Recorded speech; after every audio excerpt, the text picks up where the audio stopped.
Hi and welcome to episode 153, no less, of the Photography Explained podcast. I'm your host Rick, and in each episode I will try to explain one photographic thing to you in plain English in less than 27 minutes-ish without the irrelevant details. What I tell you is based on my lifetime of photographic experience and not Google. Not in this episode, no, this is stuff that I know. Right then, here is the answer bit. Exposure in photography is the amount of light that reaches the camera sensor when taking a photo. A correctly exposed image has captured the range of light in the scene correctly. An underexposed photo is too dark, with information not recorded in the shadows. An overexposed image is too light, with the information not recorded in the highlights. The exposure can be changed by changing the aperture, shutter and ISO. The relationship between the aperture, shutter and ISO is called the exposure triangle. Photographers must understand exposure to ensure we know how to take photos correctly. You should get the right exposure every time you take a photo. Okay, that's that. That was the answery bit, here is the talky bit. This is important. This applies to every photo that you and I take. This is a photography fundamental, and these principles they apply to any device used to take photos. That's digital cameras, film cameras and phones, and anything else you might use to take a photo. The only variable is how you take the photos and what settings and adjustments are available to you. Let's not forget, photography is drawing with light, and to do that correctly, you need the right amount of light. Well, makes sense, doesn't it? Okay, before I go on, I need to say something about this episode. The intention was that I was going to explain exposure in one episode. Now, I had a go at this when I had less than 10 minutes available in a previous episode, so no wonder I didn't explain it too well there. But no, there's too much to this, so this is what I'm going to do. In this episode, I'm going to tell you all the things that you need to know about exposure, and then next episode, I will cover how you get the correct exposure. So this is the what and the why episode, and the next episode is the how episode. So why is this so important? Well, it's very important, and I'll keep saying this because this is very important. Any level of competent photographer is expected to be able to get the exposure correct on any photo that they take. Easy for me to say, for a professional photographer, it's just expected. You don't ask if someone's going to do it or not, it's expected, and that's it. Underexposed and overexposed photos are of no use to anybody. You have to get a proper exposure with every photo that you take. Underexposed and overexposed photos, they're just not acceptable. There is one artistic caveat, obviously, and that is, the only exception is if you are under or overexposing deliberately for creative effect. And yeah, you can't take a rubbish photo which is under or overexposed and then say you're just being creative. It doesn't work like that. Okay, so this is an important thing, exposure. It sounds as dull as anything, but I'll try and make it interesting for you, okay? So, you can't get back what you don't have. What do I mean by this? Well, if you underexpose or overexpose a photo, you've missed some of the lights or the darks. You have not captured everything. Now, you can't get this back. If you've not got it, you've not got it. Now, I know there are things you can do, but the bottom line is, if you have not got the exposure correct, you have not captured all of what you are photographing. Well, you've not captured the range of lights and darks that you should be capturing. More on this later. I've spent a lot of time on this script and I just found my first typo. I spelled if wrong. If. Sorry. Get a grip, Rick. So, no, you've not captured the range of lights and darks that you should be capturing. More on this later. And of course, this can't ever be a good thing, can it? So this is important. Have I said this before? Sorry.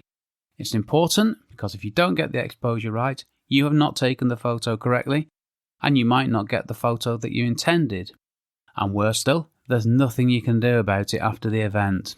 Okay, you can do all sorts of stuff with computers, but that is not the way it's meant to be. Fixing things in Photoshop is no substitute for getting it right in camera. Now, I know that sounds a bit old school, and I've been called out for this many a time before.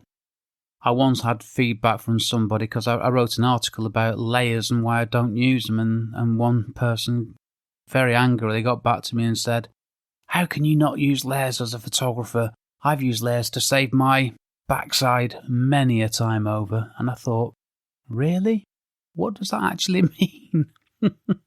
So, yeah, getting it right in camera. And that's not only exposure, that's focus, that's everything. Get it right in camera if you can do. Photography isn't about taking rubbish in camera and fixing it later. Photography is about getting the best photo you can, which I might have mentioned before, and enhancing what you've taken in Lightroom or Photoshop or your software of choice. Right, so what happens when I take a photo? Well, this is exposure related, obviously. When the shutter release button is pressed, the camera shutter opens, exposing the camera sensor to light. The amount of light that gets through to the camera sensor is controlled by the size of the opening in the camera lens, the aperture, and also how long the shutter is open. The camera sensor's easy for me to say. Sensitivity to light can be changed by changing the ISO setting. Now, aperture and shutter, they make sense, don't they? The aperture it's an opening in the lens, and the bigger the opening, the more light gets through. The smaller the opening, the less light gets through. That makes sense. Shutter speed. The longer the shutter speed, the more light is captured by the sensor. Makes sense. ISO doesn't make sense in any way, shape or form, does it? The term doesn't make sense, and yeah, it's one of those, isn't it? It's a hangover, but I'll get on to that. Let's not cover it now, Rick. Let's not ad-lib too much. So let's summarise the important part here. The correct exposure. Well, what's that? A correct exposure records the correct range of lights and darks. Simple. Underexposed photos. With an underexposed photo, not enough light has got into the camera sensor. Got into? Not enough light has got to the camera sensor, meaning that you've not recorded all the light at the dark end of things. That's the dark bits, the shadows. You cannot get this data back. You just can't. Overexposed photos. With an overexposed photo, too much light has got into the camera sensor, meaning that you have not recorded all the light at the light end of things. That's the light bits, the highlights. You cannot get this data back either. So if you haven't recorded it, you ain't recorded it, and that's it. So record it. What does it really mean? Well, with a correct exposure, you have captured as much of the lights and darks as you can. With an underexposed or overexposed photo, you have not captured all the light that you should have. You have missed some stuff that you should have captured. And that can't be a good thing, can it? It just can't. Why can't I capture everything that I see? You see, there's a technical problem with cameras. A camera cannot capture the same range of lights and darks in a single image capture as we can see with our own eyes. Yep, really. This is very relevant to exposure. The range of lights and darks, it's also called the dynamic range. I quite like the term, it's range of light from light to dark. But in simple terms, sorry, my script said that. In simple terms, this is the range of light from light to dark. So I told you that's how I like to refer to it, but I just forgotten I'd written it in my script. The human eye can take in 18 to 20 stops of light. A modern camera can capture circa 12 to 14 stops of light. And my Canon 6D can capture around 10 stops of light, so that's about half of what I can see. Now, what's a stop of light? Well, I'm going to cover this in a future episode, but I just want to explain that quickly here. A stop is a halving or doubling of light. Now, 18 to 20 stops doesn't really mean much, does it? But it's all relative, so the human eye, 18 to 20 stops. My Canon 6D, it records half of the light that I can see. That's rubbish, isn't it? Yeah, I'll talk about stops very briefly in a bit.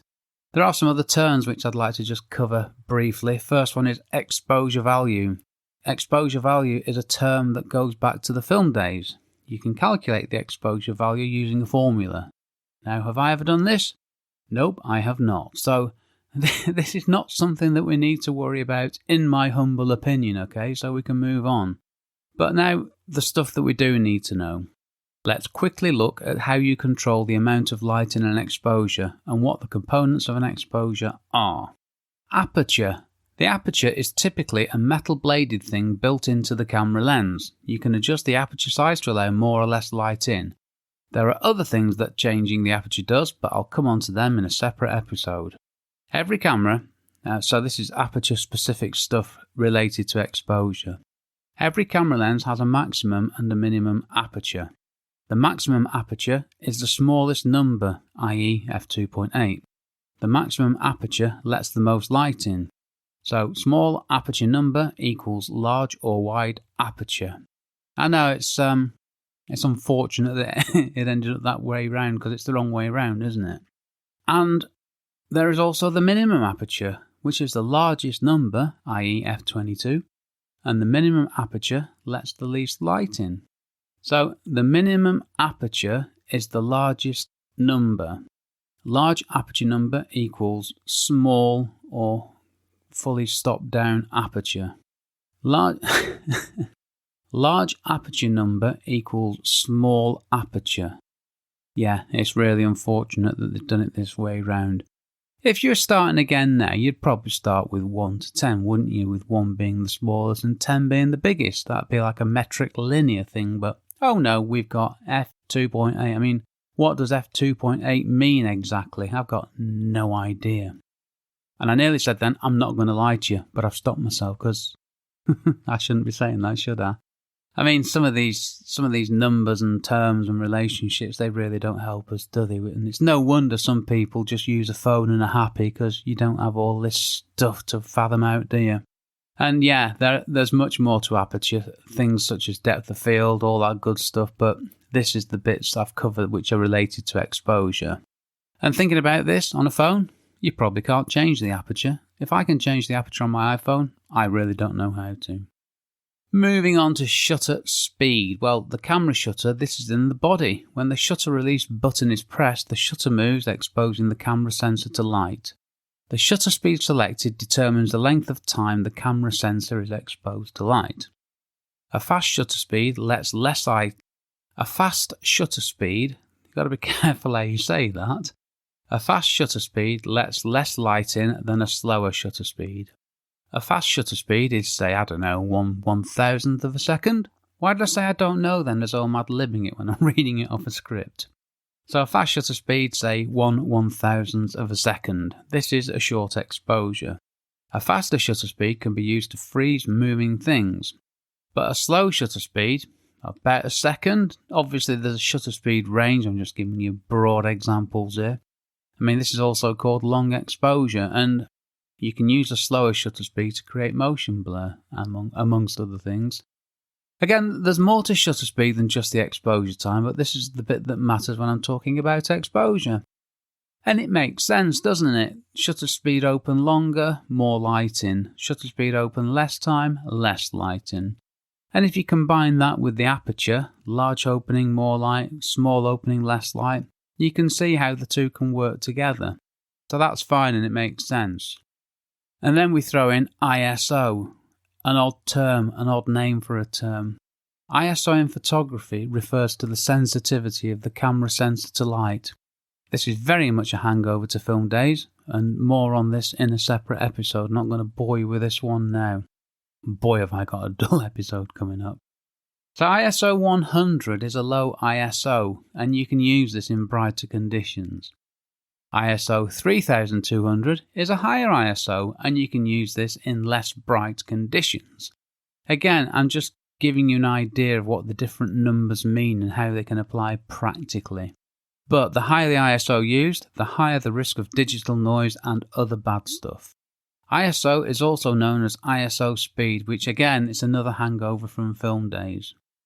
More on this in the episode all about ISO, which I can't wait for that. I'm dreading it, trying to write an episode on ISO. How long's that going to be? That's going to be 3 minutes, and 2 minutes of that's just going to be all the stuff around the edges. It sounds dull and I'm dreading it, but I'm going to do it. Back to important stuff, the exposure triangle. This is the relationship between the aperture, shutter speed and ISO. The aperture and shutter determine how much light gets through to the camera sensor. ISO, the sensitivity of the camera sensor to light, determines how the sensor records the light. So you've got two physical things controlling the light that gets through to the sensor, and the sensitivity of the sensor is adjustable. So it's the three bits working together to give you a correct exposure. And the exposure triangle is definitely going to be a separate episode all of its own. I want to do it proper justice, and I want to give you some really good examples, practical examples, and that's going to take me time and a lot of thinking too to get it right, because it's the kind of thing I quite often do and mess up. Yeah, exposure triangle is very important, very, very important, and related directly to exposure. So really don't want to give you half an answer here just to try and shoehorn something in. That won't be the right thing to do. I mean, is the exposure triangle complicated? Well, it is at first. It's one of those things. It sounds complicated, but when you get your head round it, just fine. It took me a while, but I got there. And I'll get you there as well with a future episode all about it. And once you understand the exposure triangle, it unlocks a load of possibilities photograph taking wise. Camera metering. Your camera has an incredibly sensitive, incredibly accurate light meter built into it. The camera meter measures the light that will be recorded on the camera sensor when you press the shutter release button halfway. This will determine how a correct exposure can be captured. You can buy external light meters which are more accurate, but I've never had one though. I actually looked into it once, and it's one of those things I thought I needed because somebody told me that I needed it. But I've been doing this for donkey's years and I've managed so far, so yeah. Well, if you want to get one, that's up to you, but I've never used one. Okay, so a bit on camera modes. This is all related stuff. So we've got aperture, shutter speed, and we've got ISO. So how do we use them? Well, if we use manual mode, we set them ourselves. You set the aperture, you set the shutter, you set the ISO. You press the shutter release button, the camera meter will tell you something that is how close you are to the correct exposure. And you can adjust the 3 settings to get to a correct exposure, or you can just do your own thing. Now, if you use a semi-automatic mode, we set 2 of these 3 settings and the camera does the other one for us according to the lighting conditions. I'll get on to what I do at the end in my, what do I do section, not surprisingly. But if you use an automatic mode, the camera chooses all the settings for us. And there are many, many different automatic modes which have got camera settings tailored to the subject matter being photographed. Okay, a few other exposure-related things. Well, I've said this before, exposure is a big subject and an important subject. It clearly is. So there are more things I'm going to cover in upcoming episodes, and having listed all this little lot out, I'm now sorted with episodes until mid-August.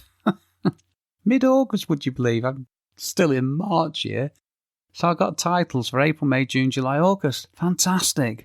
Hope I don't scare you off. So some of the other things I will be talking about in future episodes, which you might want to look into now while we're talking about and thinking about exposure.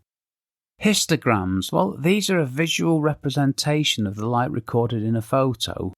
Histograms can be dead useful. I know people who use them all the time, and I also know people who've never used them. It's entirely up to you. What I want to do is make you aware of these things so you can find out more about them and find out if they work for you.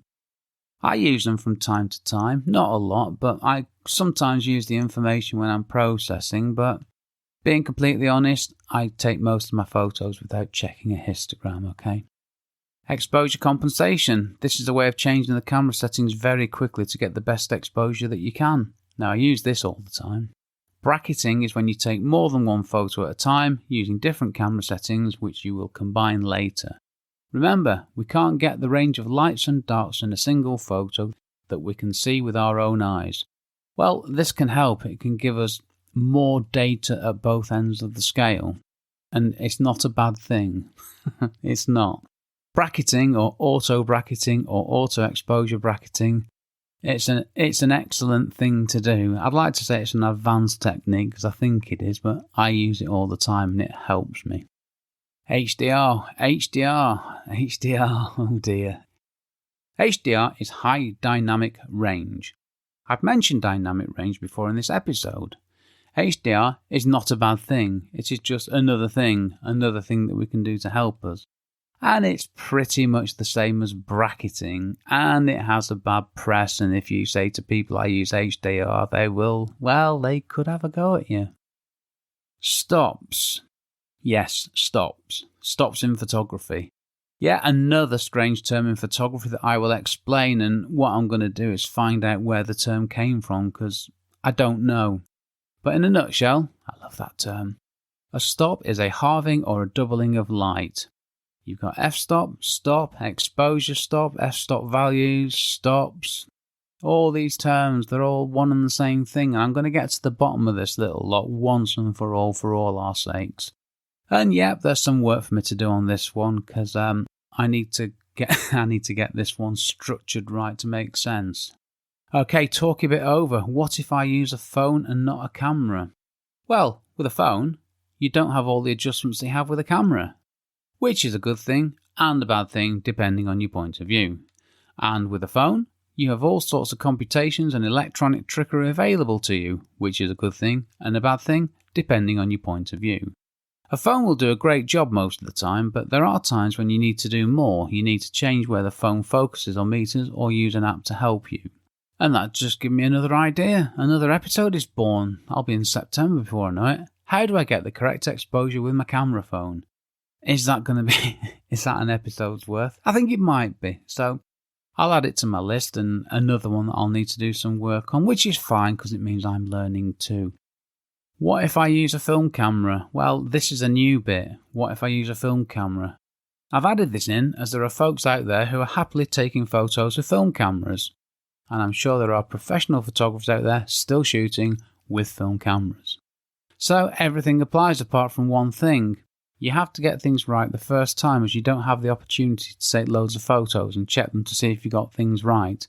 And then there is that fundamental difference. To change the ISO, you have to use a different camera film. Can you do this mid-roll? Well, I think you can, although I'm not 100% sure, as I've not taken photos with a film camera for at least, 20, 30 years. Certainly since digital came in. And am I going to go back to film? I don't know. I often think about this and debate it and then don't do anything about it because I really don't need another distraction in my life. I've got enough going on. But I am going to include this reference to film cameras in future episodes. Film cameras and film photography. Well, why not? Film photography is still just as valid as digital photography, so I'm going to do that. What do I do? Well, I use all of the above, but in my own way. First off, I put my DSLR camera on a tripod, so I have automatically removed any issues with the shutter speed settings and do not need to worry about camera shake. I set the lowest ISO that I can, which is normally 100. I use AV mode, also known as aperture priority mode. The aperture setting I use is f8. I use auto bracketing, and I compose a photo normally using a 17mm focal length. I just like it, that's why. I focus, meter, and then press the shutter button. The camera takes 3 photos using auto bracketing. The camera chooses the shutter speeds for the 3 exposures. I then merge each set of 3 photos together in Lightroom to give me 1 photo to edit. And that's what I do for pretty much every photo that I take. That is my thing, that is my workflow, those are the settings I use, and it works for me. Just want to do some quick thoughts from the last episode, which was called, if you haven't heard it, why haven't you? Feel free to head back and listen to it, after you've finished listening to this, of course. So last episode was how my 1 photo rule will help you take better photos. My 1 photo rule. I mean, these subjects, they're related, aren't they? And getting the exposure right is important, and it will help you take better photos. All I want to say here about that last episode is that we photographers, we should all put our efforts into taking the best photos that we can. Well, of course we should. And with thought, time and care, we can do this. Time and care before you press the shutter release button, though, not after. Okay, next episode. Well, episode 154. How do I get the correct exposure? Well, it was going to be all about aperture, but I need to spend some proper time on this, and I couldn't get this all into one episode. But I'm going to do that, how I get the correct exposure. I might do the with my phone one. I might not, I'm not sure yet. And then I'll cover aperture, shutter speed and ISO, because it just makes sense to. And then I'll pick up some of that other good stuff that takes me all the way into August. I mean, this is one of those subjects that really needs some time spending on it, and And I've enjoyed the evolution of this post into all these other ones, so we can go through exposure together and learn it properly together, because like I keep on saying, it's important. And there's no point rushing this just to do it quickly, because that won't help you. And now some stuff for you to do, and a favour. Well, I changed this, I didn't like what I was saying, so this is the new bit. If you have a question you would like me to answer, just head over to photography... How are you going to get that wrong? Just head over to photographyexplainedpodcast.com/start, where you can find out what to do. Or just say hi. It would be lovely to hear from you either way. Right, that's all. This episode was brought to you by a cheese and pickle sandwich, brown wholemeal roll this time. And a funny thing happened when I was eating it, because I was stood in the kitchen talking to my wife, and I picked the roll out of the bag and had a bite of it and thought, that's not a very nice sandwich. And I realised I'd eaten the one with nothing in it that was in the bag and not the one that I'd made. Yes, my incompetence is a concern, isn't it? So a cheese and pickle sandwich in the end, and a bag of ready salted crisps. All the salt and vinegar ones have gone. All washed down with a nice cold Diet Pepsi, which I consumed before I settled down into my homemade acoustically cushioned recording emporium. Today's acoustic treatment is 2 pillows, 2 fleeces, and a cashmere cardigan. Present from my wife. And no cushion. I've been Rick McAvoy. Thanks again very much for listening to my small but perfectly formed podcast, it says here, and for giving me, 27-ish minutes of your valuable time. Now, I think this episode will be about 24 minutes long after I've edited out about 5 minutes of rubbish. Take care, stay safe. Cheers from me, Rick.